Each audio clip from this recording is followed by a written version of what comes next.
So far so good. We'll be able to talk about Twitter marketing, which is X now, and we've talked about how to brand a company's page on Twitter. Then we talked about how to brand your personal page as well, how to go about branding your personal page, how to automate your following, and how to do all those things so you could automate your followers. And we talked about Twitter monetization and Twitter analytics. We've done a lot. We did things about trending topics, how to use Grok to create content.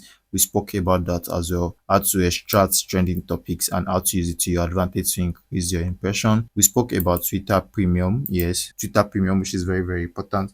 We talked about Grok, we talked about the monetization, we talked about the analytics, we talked about Xpro, Media Studio, and you posting jobs on Twitter. We talked about bookmark folders and how to customize your profile, the expanded bio, where you get to create an expanded bio and work history. So you could do all these here on X, and we've done that so far. So if you've not gone through the course material, you should right now and learn how to market yourself and different brands on Twitter or X, now X actually. So you'll be able to learn all this so far in this course, and this course is coming to an end right now. So far so good. You'll be able to use Twitter to market yourself and your brand, and you can make some money off it as well. I've shown you different tricks, how to post under viral posts, how to make contents that will go viral, how to increase your impression. We've talked about all that, and I hope to see you in the next lesson. See you there.